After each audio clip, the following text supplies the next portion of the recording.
अस्सलाम वालेकुम। I am Hammad Ahmed Siddiqui and welcome to doctor teacher.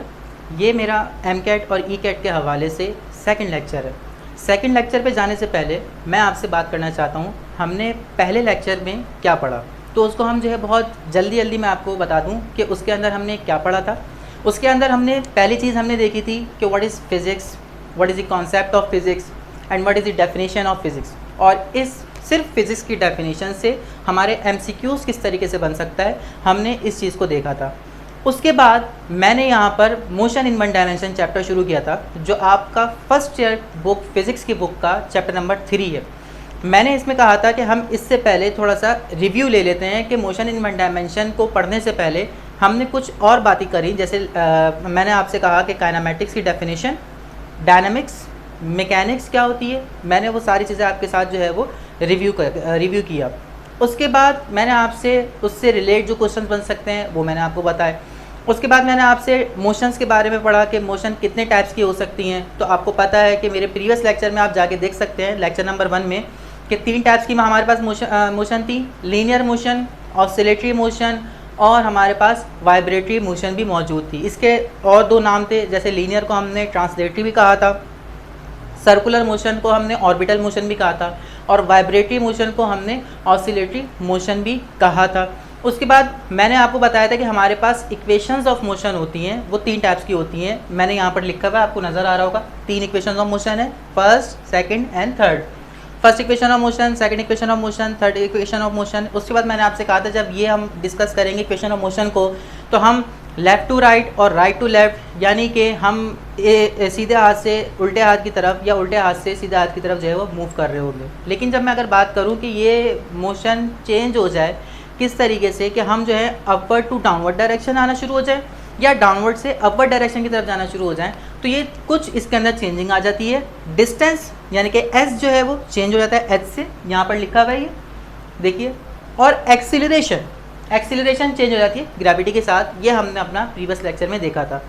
Previous lecture में लेक्चर नंबर 1 के अंदर एंड में मैंने आपसे ये कहा था कि इससे रिलेट जो भी न्यूमेरिकल्स हैं हमारे पास पेपर्स में, जो हमारे जो है यूनिवर्सिटीज़ के टेस्ट के अंदर आते हैं, वो न्यूमेरिकल्स और इससे रिलेट वो तमाम तर न्यूमेरिकल्स जिसके ऊपर आप अगर ग्रिप हासिल कर लें, उसकी प्रैक्टिस कर लें और उसके कॉन्सेप्ट और उसकी टेक्निक्स आपको पता लग जाएँ, तो आप वो पेपर या आपका जो MCQs पेपर आता है एडमिशन टेस्ट में, उसमें आप जो है वो बहुत आसानी से विद इन 1 मिनट आप उस क्वेश्चन को सॉल्व कर सकते हैं।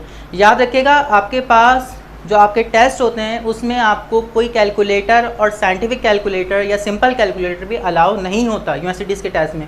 तो आपने बेसिक जो है वो बेसिक मैथ्स को यूज़ करते हुए आपने उन न्यूमेरिकल्स को सॉल्व करने होंगे। आज का लेक्चर जिसमें हम डिस्कस करेंगे, आज के लेक्चर में वो सारी यही चीज़ें होंगी कि हम विदाउट कैलकुलेटर, जाहिर सी बात है आपने मैट्रिक के अंदर और इंटर में आपने जब भी न्यूमेरिकल सॉल्व किए तो बहुत ज़्यादा आपने जो है वो कैलकुलेटर यूज़ किया। लेकिन अब आपके पास जो है वो टेस्ट के अंदर आपको कैलकुलेटर अलाउ नहीं होगा। अगर कैलकुलेटर अलाउ नहीं होगा तो वो कौन सी टेक्निक्स हैं, वो कौन से स्टेप्स हैं जो आपको फॉलो करने हैं, और आपको विद इन 1 मिनट आपका आंसर आ जाएगा। इंशाल्लाह हम इस लेक्चर में उन सब चीज़ों को भी डिस्कस करेंगे। चलते हैं आज के लेक्चर की तरफ। तो देखिए, मैंने सबसे पहली चीज़ लिखी हुई है आपके पास। देखिए, आपने अभी तक जो न्यूमेरिकल सॉल्व करें, अब आप matric first year second year के फेज से थोड़ा सा बाहर आ जाइए। मैं अब आपको इससे थोड़ी आगे की चीज़ बता रहा हूँ जो आपके टेस्ट के अंदर जो है वो बहुत फ़ायदा देगी। वो क्या चीज़ है, आपने अभी तक जो न्यूमेरिकल सॉल्व करे, मैं आपसे पूछूंगा न्यूमेरिकल की कौन सी टाइप थी, तो आप मुझे नहीं बता सकते वो कौन सी टाइप है। लेकिन अगर मैं आपसे पूछूं कि न्यूमेरिकल की आपके पास कौन सी टाइप होती है, तो जब मैं इसको आपके साथ डिस्कस कर लूँगा तो आपको ये बात अंडरस्टैंड हो जाएगी और आप मुझे बताने के लायक हो जाएंगे कि जी न्यूमेरिकल्स की 2 टाइप्स होती हैं।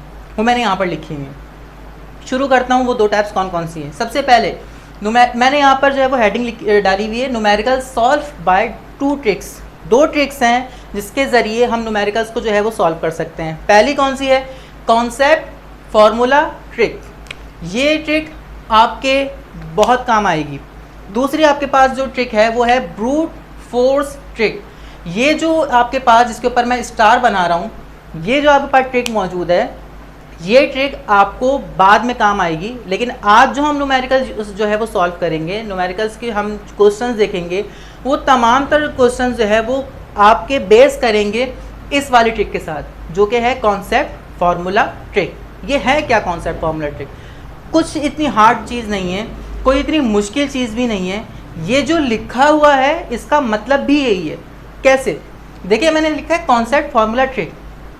कोई भी क्वेश्चन आप देखेंगे तो उस क्वेश्चन को देखने के बाद आपने सबसे पहले अंडरस्टैंड करना है कि उसका कॉन्सेप्ट क्या है। जब आप अंडरस्टैंड कर लेंगे ये सारी चीज़ें, तो फिर आप अपने माइंड के अंदर वो फार्मूलाज रिमाइंड करेंगे जो आपके कोई भी न्यूमेरिकल को सॉल्व करने में मदद देंगे। यही यहाँ पर लिखी हुई कॉन्सेप्ट फार्मूला ट्रिक है।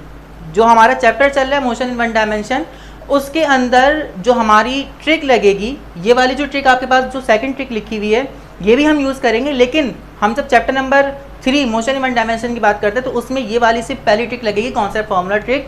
क्वेश्चन को देख के आपने कॉन्सेप्ट लेना है, ये क्वेश्चन किस तरीके का है, इस क्वेश्चन के अंदर जो है वो क्या पूछा जा रहा है और क्या चीज़ें हमें जो है वो फाइंड आउट करनी है, मतलब रिक्वायर्ड क्या है और गिवन क्या है। तो यही कॉन्सेप्ट फार्मूला ट्रिक लिखी हुई है। इसको मैं इस तरीके से भी लिख सकता था कि फार्मूला कॉन्सेप्ट ट्रिक, लेकिन इसको लिखना concept formula trick, formula concept trick मैं लिख सकता था, लेकिन मैंने यहाँ पर लिखा है कॉन्सेप्ट फार्मूला ट्रिक। तो इसके पीछे एक बहुत बड़ी वजह यह है कि इस क्वेश्चन को पढ़ने के फ़ौरन बाद आप पहले सोचेंगे कि आपसे क्या पूछा जा रहा है। आप ये तो नहीं सोच लेंगे कि इसमें फार्मूला कौन सा लगा दूँ। आपने सबसे पहले सोचना यही है कि ये रिक्वायर्ड क्या है और गिवन क्या है। तो यही तो कॉन्सेप्ट है कि आपने उस क्वेश्चन को देख के फ़ौरन से जो है वो अंडरस्टैंड करना है कि इसके अंदर रिक्वायर्ड क्या है और गिवन क्या है और आपने क्या चीज़ें फाइंड आउट करनी है। उसके बाद जो चीज़ आती है वो है फार्मूला, मतलब उस क्वेश्चन को अंडरस्टैंड यानी कि उसका कॉन्सेप्ट लेने के बाद आपने जिस चीज़ की तरफ जाना है वो होगा फार्मूला। उस क्वेश्चन पे कौन सा फार्मूला अप्लाई किया जाएगा।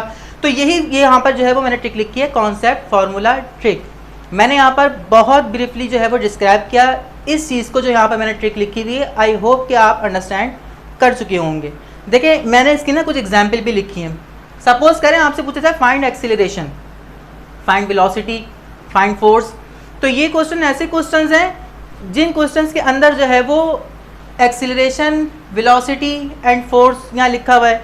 तो ये क्वेश्चंस ऐसे क्वेश्चन होंगे जिसमें आपके माइंड के अंदर फ़ौरन क्लिक कर जाएगा कि यार इसमें वेलोसिटी फाइंड आउट करनी है, इसके अंदर एक्सीलरेशन फाइंड आउट करनी है, क्योंकि वहाँ डायरेक्टली लिखा हुआ होगा find acceleration, find velocity, find height, find time, इसी तरीके से लिखा हुआ होगा। तो इसीलिए इसको कॉन्सेप्ट फार्मूला ट्रिक्स के अंदर जो है वो इंक्लूड किया जाता है।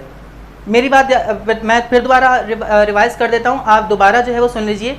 कॉन्सेप्ट फार्मूला ट्रिक्स जब भी आप यूज़ करेंगे तो उसके अंदर जो है आपको एक्सेलरेशन फाइंड आउट करनी होगी, वेलोसिटी फाइंड आउट करनी होगी, टाइम फाइंड आउट करना होगा और हाइट फाइंड आउट करनी होगी। यहाँ आई होप कि यहाँ तक आपको बात जो है वो समझ में आ गई होगी।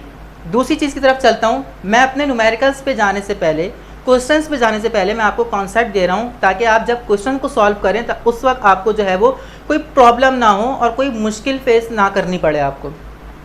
यहाँ लिखा हुआ है main point two solve problems kinematics. Kinematics की जो मेन आपके पास जो पॉइंट्स हैं, जो उसको सॉल्व करने के पॉइंट्स हैं, वो कौन कौन से हो सकते हैं और वो आपको अपने माइंड के अंदर बिठा लेने हैं कि अगर इस तरीके की बात होगी तो इसमें 100% आपने यकीनी तौर पे वो चीज़ लिख देनी है जो मैंने यहाँ पर आपको समझाने वाला हूँ।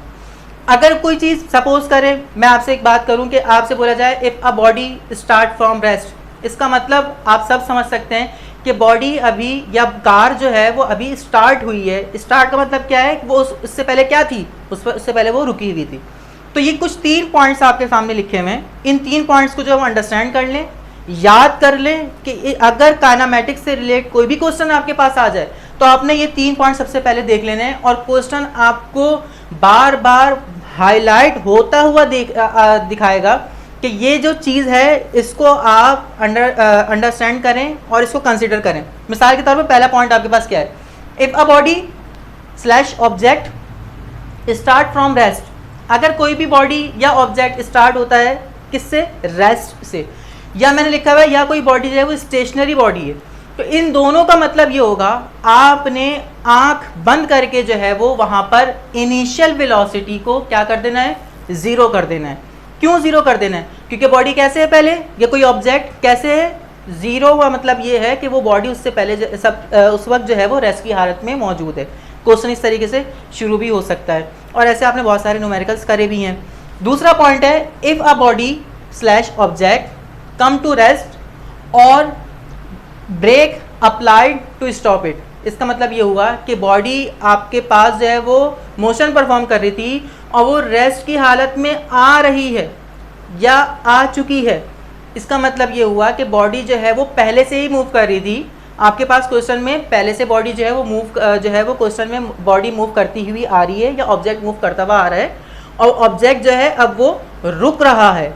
रुक रहा है का मतलब क्या है कि अब उसकी वेलोसिटी कम हो रही है। मतलब ये हुआ कि वेलोसिटी जो है वो ज़ीरो के करीब जा रही है, लेकिन ये वेलोसिटी कौन सी वेलोसिटी होगी? फाइनल वेलोसिटी होगी। तो यहाँ पर मैंने लिखा हुआ है कि Vf is equals to zero. ये दो पॉइंट्स आप अपने माइंड के अंदर ज़रूर बिठा लीजिएगा। और तीसरा पॉइंट बहुत ही आसान है, और ये एक डेफिनेशन भी है और ये कॉन्सेप्ट भी है। किस तरीके से देखें, if a body slash object moving with uniform velocity, अगर कोई भी ऑब्जेक्ट या कोई भी बॉडी यूनिफॉर्म वेलोसिटी से मूव करती है, इसका मतलब ये हुआ कि यूनिफॉर्म का मतलब क्या होता है? सेम। उसकी वेलोसिटी हर पॉइंट पे सेम है, तो उसकी कोई एक्सीलरेशन नहीं होगी, वहाँ पर कोई भी एक्सीलरेशन प्रोड्यूस ही नहीं होगी, क्योंकि एक्सीलरेशन की डेफिनेशन क्या है? एक्सीलरेशन की डेफिनेशन है चेंज इन वेलोसिटी। लेकिन यहाँ पर लिखा हुआ क्या है? आप देख सकते हैं यूनिफॉर्म वेलोसिटी। यूनिफॉर्म वेलोसिटी का मतलब ये हुआ कि चेंज तो हो ही नहीं रहा। अगर चेंज नहीं होगा तो इसका मतलब ये होगा कि एक्सेलरेशन वहाँ पर ज़ीरो होगी। वही मैंने पॉइंट लिखा हुआ है। तो ये तीनों पॉइंट आप याद रखिएगा कि if a body slash object start from rest and stationery state या स्टेशनरी बॉडी, अगर आपके पास स्टेशनरी बॉडी है या ऑब्जेक्ट जो है वो स्टार्ट हो रहा है रेस्ट से, इसका मतलब ये होगा कि इनिशियल वेलोसिटी ज़ीरो हो जाएगी। दूसरा पॉइंट क्या है कि अगर कोई ऑब्जेक्ट रेस्ट की हालत में आ रहा है, रेस्ट की हालत में आ रहा है और वो मोशन परफॉर्म इससे पहले कर रहा था, इसका मतलब Vf आपके पास क्या हो जाएगी? ज़ीरो हो जाएगी। थर्ड पॉइंट लिखा हुआ है, if a body slash object moving with uniform velocity, इसका मतलब ये हुआ कि बॉडी जो है वो मूव कर रही है यूनिफॉर्म वेलोसिटी से, इसका मतलब ये हुआ एक्सीलरेशन क्या हो जाएगी? ज़ीरो हो जाएगी। तो देखें ये जो थर्ड पॉइंट है ना, ये एज ए एमसीक्यूज़ भी आपके पास आ सकता है, याद रखिएगा। ये एज ए एमसीक्यूज़ किस तरीके से आ सकता है, मैं आपको इंशाल्लाह अब इसके बाद आपको बताता हूँ कि यहाँ से एक एमसीक्यूज़ भी बन सकता है। लेकिन इससे पहले मैं आपको बता दूँ कि ये जो मैंने आपको चीज़ें बताई, numerical solve by two tricks, main points to solve kinematics problem, ये आपने अपने माइंड में बिठा लेनी है, अंडरस्टैंड कर लेनी है। चलते हैं हम अपनी प्रॉब्लम्स की तरफ। देखें भाई, अभी हमने जो बात करी है वो बात करी कि हमारे पास जो प्रॉब्लम्स आपके पास टेस्ट पेपर में आती हैं उसको हम किस तरीके से हैंडल कर सकते हैं। उसकी दो टाइप की ट्रिक्स होती हैं, मैंने आपको बता दिया। दूसरी टाइप की जो ट्रिक है उसको मैंने डिफ़ाइन नहीं किया अभी तक उसकी, क्योंकि अभी ज़रूरत नहीं है। जब उसकी ज़रूरत आएगी तो हम उसको भी इंशाल्लाह डिस्कस करेंगे और उसके बाद उसकी भी न्यूमेरिकल्स और प्रॉब्लम देखेंगे। अभी मैं आपसे जो बात कर रहा हूँ वो बात कर रहा हूँ कॉन्सेप्ट फार्मूला ट्रिक की, जो मैंने पहले आपको जो है वो लिखा था और मैंने उसको बता दिया था कि वो हम जब काइनेमेटिक्स के न्यूमेरिकल को सॉल्व करेंगे, प्रॉब्लम सॉल्व करेंगे, तो उस वक्त जो हमारे पास ट्रिक अप्लाई होगी वो कॉन्सेप्ट फार्मूला ट्रिक ही होगी। उसके बाद मैंने आपको पॉइंट्स बताए जो आपने याद रखने हैं और अपने माइंड में बिठा लेने हैं कि वो कौन कौन से पॉइंट हैं। उसमें से जो थर्ड पॉइंट आपके पास मौजूद है कि if a body moving with uniform velocity its acceleration is equals to zero, उससे आपका एमसीक्यूज़ किस तरीके से आ सकता है मैंने यहाँ पर लिखा हुआ है। देखिए बिल्कुल एज इट इज़ वही चीज़ लिखी हुई है। If a body moving with uniform velocity its acceleration becomes, चार ऑप्शन आपके पास हैं, सेम, इक्वल, नॉट इक्वल और थर्ड ऑप्शन है ज़ीरो। तो इन चारों ऑप्शन में से आपके पास कौन सा ऑप्शन जो है वो करेक्ट माना जाएगा और कौन सा ऑप्शन जो है वो आपका राइट होगा, वो होगा third option, that is the zero. याद रखें, मैं दोबारा बोल रहा हूँ, यूनिफॉर्म वेलोसिटी से अगर कोई बॉडी मूव कर रही है तो उसकी एक्सीलरेशन क्या होगी? ज़ीरो होगी। चलते हैं इससे रिलेट जो भी न्यूमेरिकल्स आपके पास जो पेपर में आते हैं, जो आपके टेस्ट पेपर में मौजूद होंगे, उन न्यूमेरिकल की तरफ चलते हैं। अब देखिए, मैं यहाँ स्टार्ट करने से पहले आपको एक बात बता दूँ, जो आपने आज से पहले मैट्रिक में और इंटर में न्यूमेरिकल सॉल्व करे हैं उसके अंदर सबसे ज़्यादा ज़रूरी चीज़ ये होती थी कि वो 4 मार्क्स का होता था और उसके अंदर आपने उन नंबर्स को जो है वो डिवाइड किया हुआ था। लाइक के डेटा आपका जो है वो एक पर्टिकुलर नंबर का था, फिर सोल्यूशन भी करना होता था और उससे पहले फार्मूला भी रखाना था, और यूनिट अगर आप भूल जाएंगे तो आपके जो है वो माइनस में नंबर जो है वो आपके डिडक्ट हो जाएंगे। इसमें जब आप ई-कैट और एम-कैट की तैयारी कर रहे होंगे और आप जब टेस्ट में जो है वो आप वो होंगे, आप टेस्ट में बैठेंगे, तो उस वक्त जो आप जब टेस्ट कर रहे होंगे तो उसके अंदर आपने ये सब कुछ नहीं करना कि आपने डेटा बना रहे हैं, सोल्यूशन बना रहे हैं, या आपने जो है फॉर्मूला पुटिंग करनी है। आपने सिर्फ मेरी पहली बात याद रखनी है, कॉन्सेप्ट, फॉर्मूला, ट्रिक। क्वेश्चन पढ़ें, कॉन्सेप्ट लें, फॉर्मूला पुट करें, आंसर, बस ये आपने करना है और कुछ नहीं करना। तो यहाँ पर मैं पूरा सोल्यूशन नहीं करूँगा, बल्कि डायरेक्ट की तरफ जाना शुरू करूँगा। पहली चीज़, न्यूमेरिकल देखते ही पता लग रहा है काइनेमेटिक्स का है, तो इसके ऊपर पहली ट्रिक जो है वो कॉन्सेप्ट, फॉर्मूला, ट्रिक लगेगी। इस न्यूमेरिकल को सॉल्व करने से पहले न्यूमेरिकल को सॉल्व करने से पहले इस क्वेश्चन को पहले पढ़ लीजिए कि इस क्वेश्चन में है क्या, कि लिखा हुआ है a ball is the height of 80 meter, find the time taken by the ball to reach the ground. 4 आपके पास ऑप्शंस हैं, इन्हीं 4 ऑप्शन में से कोई एक ऑप्शन जो है वो आपका करेक्ट है और बाकी 3 जो है वो रॉन्ग है, ये याद रखिएगा। तो यहाँ पर देखिए एक और चीज़ मैंने आपको बार बार बोले जा रहा हूँ, मेरी बात पे बहुत जो है वो अहमियत दीजिएगा इस बात को, और ये बात अपने माइंड में बिठा लीजिएगा कि ये कॉन्सेप्ट, फॉर्मूला, ट्रिक के न्यूमेरिकल्स हैं जो कि काइनेमेटिक्स के अंदर मौजूद हैं। तो इस क्वेश्चन में सबसे पहले देखिए कि कॉन्सेप्ट आपको लेना है। तो यहाँ पर देखिए मैंने हाईलाइट किया हुआ है हाइट ऑफ 80 मीटर। ये जो हाइट आपके पास है, आपको पता लग गया कि आपको ये जो है वो हाइट दी हुई है। उसके बाद बोला जा रहा है फाइंड द टाइम टेकन, कितना टाइम बॉल लेगी ज़मीन पे आने के लिए। आपको नज़र आ गया कि यहाँ पर बॉल एक हाइट पे मौजूद है, इट्स मीन के जो मोशन परफॉर्म हो रही है वो upward to downward motion perform हो रही है। तो हमारे पास अभी जो हमने इससे रिलेट थ्योरी पढ़ी है, हमने अभी तक सिर्फ 3 इक्वेशन ऑफ मोशन को जो है वो डिस्कस किया है। हमारे पास फर्स्ट इक्वेशन ऑफ मोशन है, सेकंड इक्वेशन ऑफ मोशन है और थर्ड इक्वेशन ऑफ मोशन है। उन तीनों इक्वेशंस में से कौन सी इक्वेशन इसके ऊपर जो है वो अप्लाई होगी, तो वो इक्वेशन इसके ऊपर अप्लाई होगी जिसके अंदर आपकी हाइट भी आ रही हो और आपके पास टाइम भी आ रहा हो। तो ऐसी इक्वेशन आपके पास जो है वो सिर्फ और सिर्फ सेकंड इक्वेशन ऑफ मोशन मौजूद है। वो आपके पास इक्वेशन क्या है, h is equals to BIT plus half GT square. Height आपके पास मौजूद है, ये आपके पास मौजूद है। BIT कहाँ से मिलेगा, देखिए बॉल जो है वो 80 मीटर की हाइट पे मौजूद है, इसका मतलब ये कि 0 मीटर पर सेकंड। मैंने आपको जो पॉइंट कहा था याद रखने को, उसमें से फर्स्ट पॉइंट क्या था कि अगर कोई बॉडी या ऑब्जेक्ट जो वो स्टेशनरी स्टेट में है, तो ये बॉडी या ऑब्जेक्ट कैसे स्टेशनरी स्टेट में है, तो इनिशियल वेलोसिटी कैसी हो जाएगी, 0 हो जाएगी। तो इसका मतलब ये इनिशियल वेलोसिटी क्या हो गई, 0 हो गई। टाइम आपने फाइंड आउट करना है। ग्रेविटी आप क्या लेंगे यहाँ पर, अगर object upward to downward motion perform कर रहा है, इसका मतलब यही हुआ कि यहाँ पर जो ग्रेविटी की वैल्यू आप लेंगे, जो मैं आपको बता रहा था, वो पॉजिटिव लेंगे। यहाँ पर मैं वैल्यूज पुट कर रहा हूँ, 80 इज इक्वल टू BI आपके पास 0 हो गया, T प्लस हाफ, ग्रेविटी की वैल्यू आपने लेनी है 10 T स्क्वायर। यहाँ मैंने ग्रेविटी की वैल्यू जो है वो 10 क्यों ली है, उसकी वजह ये है कि आपके पास जो 4 ऑप्शंस मौजूद हैं, उन चारों ऑप्शंस में आपको नज़र आ रहा है कि इसमें से कोई भी ऐसी आपके पास ऑप्शन मौजूद नहीं जिसमें आपके पास डेसिमल में आंसर मौजूद हो, डेसिमल में ऑप्शन मौजूद हो। तो ये आपको बोलने की, आपको बताने की वजह यही है कि यहाँ पर अगर आपके ऑप्शंस में कोई भी डेसिमल फॉर्म में आंसर नहीं है, यानी पॉइंट फॉर्म में आंसर नहीं है, और बिल्कुल ऐसे आंसर मौजूद हैं जो आपके पास जो नंबर्स हैं वो बिल्कुल ऐसे ही लिखे हुए हैं, 18, 32, 15, 16, 17, तो इसका मतलब ये कि आप यहाँ पर ग्रेविटी की वैल्यू भी 10 लेंगे। याद रखिएगा एक और चीज़, ऐसे जो टेस्ट होते हैं इसके अंदर आपने जनरली जो ग्रेविटी की वैल्यू लेनी होती है वो 10 ही लेनी होती है, क्योंकि आपके पास, मैंने आपको पहले बता दें कि आपको ना कैलकुलेटर अलाउ है, ना ही साइंटिफिक, ना ही आपके पास जो है वो जो आपका जो सिंपल कैलकुलेटर होता है वो भी अलाउ नहीं है। तो आपने यहाँ पर ग्रेविटी की वैल्यू जो है वो क्या लेनी है, 10 लेनी है।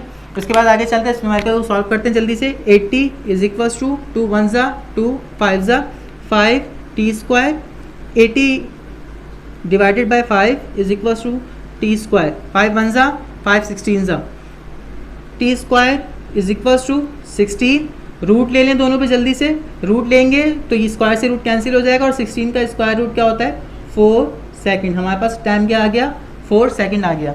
अब देखते हैं जो हमारे पास जो 4 सेकंड हमारा टाइम आ गया है, क्या हमारे ऑप्शन में मौजूद है, 16 4, जी बिल्कुल मौजूद है। यहाँ पर देखिए ये लिखा हुआ है। तो ये हमारा जो करेक्ट आंसर है, और हमारा जो कहेंगे जो आंसर हमारा सही माना जाएगा वो ये होगा। बाकी जो 3 ऑप्शंस हैं वो रॉन्ग हैं। अगर आपने सॉल्यूशन सही किया है, याद रखिएगा, अगर आपने कॉन्सेप्ट पिक कर लिया न्यूमेरिकल का और आपने फॉर्मूला अप्लाई कर दिया, सही अप्लाई किया, तो आपका आंसर भी उन चारों ऑप्शन में से एक से ज़रूर मैच करेगा और वही आपका एक्यूरेट आंसर होगा। इसके बाद हम चलते हैं दूसरे न्यूमेरिकल की तरफ। देखिए हमने अभी जो न्यूमेरिकल सॉल्व किया उससे बिल्कुल मिलता जुलता न्यूमेरिकल मौजूद है, और बस इस न्यूमेरिकल में बहुत कुछ चीज़ें जो है वो डिफरेंट होंगी। देखिए इस न्यूमेरिकल को किस तरीके से सॉल्व करेंगे। सबसे पहले ये न्यूमेरिकल किसका है, काइनेमेटिक्स का। इसके ऊपर ट्रिक कौन सी लगेगी, कॉन्सेप्ट फॉर्मूला ट्रिक। सबसे पहले हम कॉन्सेप्ट देखेंगे। कॉन्सेप्ट देखने से पहले हमने क्वेश्चन को जो है वो पढ़ना है। A ball is thrown upward at 40 metre per second, after 1 second the velocity of the ball. इसका मतलब ये हुआ कि इसमें आपके पास 3 चीज़ें मौजूद हैं, मैंने हाईलाइट भी किया हुआ है। बॉल जो है वो अपवर्ड मोशन यानी कि अपवर्ड ऊपर की तरफ फेंकी गई है, किस वेलोसिटी से, 40 मीटर पर सेकेंड की स्पीड से। आफ्टर 1 सेकेंड ये आपको टाइम दे दिया गया। The velocity of the ball, velocity of the ball क्या होगी 1 सेकेंड के बाद। इसका मतलब ये हुआ कि आप 1 सेकेंड के बाद जो आपने वेलोसिटी होगी वो आपने फाइंड आउट करनी है। अब आपको नज़र आ रहा है मेरा पहला पॉइंट कि बॉल जो है वो बॉल जो है वो 40 मीटर पर सेकंड की स्पीड से जो है फेंकी गई है। इसका मतलब ये होगा कि इसकी इनिशियल वेलोसिटी क्या हो जाएगी 40 मीटर पर सेकंड। 1 सेकंड आपके पास टाइम हो गया और आपके पास वेलोसिटी ऑफ द बॉल यानी कि फाइनल वेलोसिटी आपने फाइंड आउट करनी है। तो आपने अभी तक जो फॉर्मूलाज पढ़े हैं वो सिर्फ 3 इक्वेशन ऑफ मोशन ही पढ़ी हैं, फर्स्ट सेकंड एंड थर्ड। आपने इसमें से, मैं फॉर्मूले की तरफ जा रहा हूँ, आपने कॉन्सेप्ट कर लिया है। मैं फॉर्मूले की तरफ जाते हुए बोल रहा हूँ आपसे कि आपने 3 इक्वेशन ऑफ मोशन में से कोई एक इक्वेशन लगानी है। तो वो इक्वेशन आप लगाएंगे जिसमें आपके पास जो आपने यहाँ पर पढ़ा वो उसकी मैक्सिमम जो वैल्यूज़ हैं या मैक्सिमम जो आपके पास चीज़ें मौजूद हैं वो उस इक्वेशन के अंदर या फॉर्मूले के अंदर मौजूद हो। तो यहाँ पर आप देख लें कि यहाँ पर जो चीज़ें लिखी हुई हैं वो सारी की सारी फर्स्ट इक्वेशन ऑफ मोशन ऐसी इक्वेशन ऑफ मोशन है जिसके अंदर सारी की सारी चीज़ें जो है वो मौजूद हैं। मैं यहाँ पर लिख रहा हूँ कि फर्स्ट इक्वेशन ऑफ मोशन आपके पास क्या होती है, V F is equals to B I plus A T होती है, ए टी लिख दें आप। लेकिन बॉल किस तरीके से मूव कर रही है, लेफ्ट टू राइट और राइट टू लेफ्ट नहीं है, बल्कि बॉल जो है अपवर्ड टू डाउनवर्ड या डाउनवर्ड टू अपवर्ड है। अगर डाउनवर्ड टू अपवर्ड और अपवर्ड टू डाउनवर्ड मोशन होगी तो इसका मतलब ये होगा कि हम ए को रिप्लेस कर देंगे किससे, जी के साथ। जी के साथ रिप्लेस करने के साथ साथ आप देखें बॉल को ऊपर की जाने फेंका जा रहा है। इससे पहले वाला न्यूमेरिकल में हम बॉल को नीचे की तरफ आता हुआ देख रहे थे, लेकिन अब बॉल जो है वो नीचे से ऊपर की तरफ जा रही है। तो इसका मतलब ये हुआ कि यहाँ पर जो ग्रेविटी की वैल्यू है वो माइनस में लिखी जाएगी। वी एफ आपने फाइंड आउट करना है, उसको एज इट इज लिखे रहने दीजिए। आपके पास वेलोसिटी कितनी है, इनिशियल वेलोसिटी 40 माइनस ग्रेविटी की वैल्यू आपके पास कितनी है 10 और टाइम आपके पास कितना है 1। V F is equal to 40 minus 10 1 ज़ा 10 और वी एफ आपके पास कितना आ गया 30 मीटर पर सेकंड। आपने फाइनल वेलोसिटी निकाल ली। फाइनल वेलोसिटी आपके पास आई 30 मीटर पर सेकंड। क्या आपके ऑप्शंस जो आपके पास मौजूद हैं, गिवन ऑप्शंस जो हैं उसके अंदर आपके पास 30 मीटर पर सेकंड कोई ऑप्शन मौजूद है?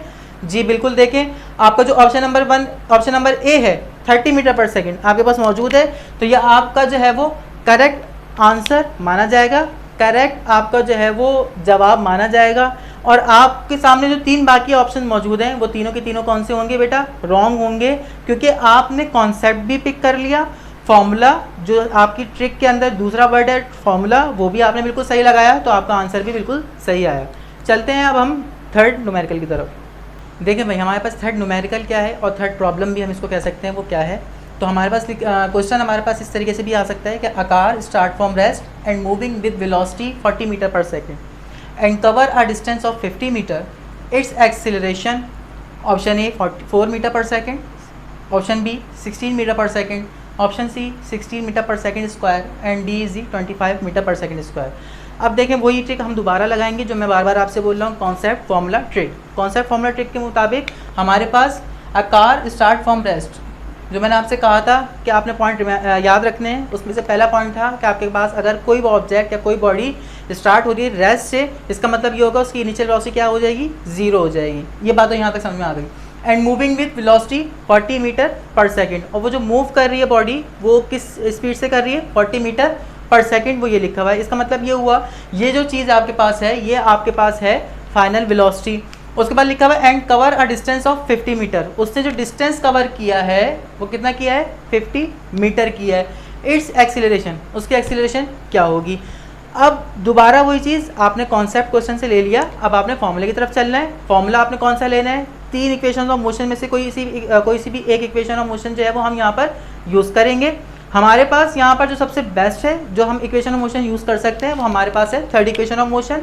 थर्ड इक्वेशन मोशन के according 2 A S is equals to V F square minus V I square. इससे पहले जो हमने न्यूमेरिकल करे हमने उसमें ए की जगह जी यूज़ किया है और एस की जगह एच यूज़ किया है। उसकी वजह ये थी कि वो जो मोशन परफॉर्म हो रही थी वो अपवर्ड टू डाउनवर्ड और downward to upward motion perform हो रही थी। लेकिन यहाँ पर बॉडी जो है वो आकार मतलब कार अब अपवर्ड टू डाउनवर्ड तो हो नहीं से रही, ना ही डाउनवर्ड से अपवर्ड होने लगी। अगर कार है तो कार जो है वो लेफ्ट टू राइट या राइट टू लेफ्ट जो है वो मूव हो रही होगी। तो इसका मतलब ये हुआ कि हम equation of motion he use करेंगे, मोशन अंडर ग्रेविटी की जो इक्वेशन है वो हम यूज़ नहीं करेंगे। 2as is equals to V F square minus V I square, हम ये इक्वेशन यूज़ करेंगे। इसके अंदर चलते हैं, सबसे पहले वैल्यूज पुट करते हैं इसके अंदर। 2 एक्सीलरेशन फाइंड आउट करनी है।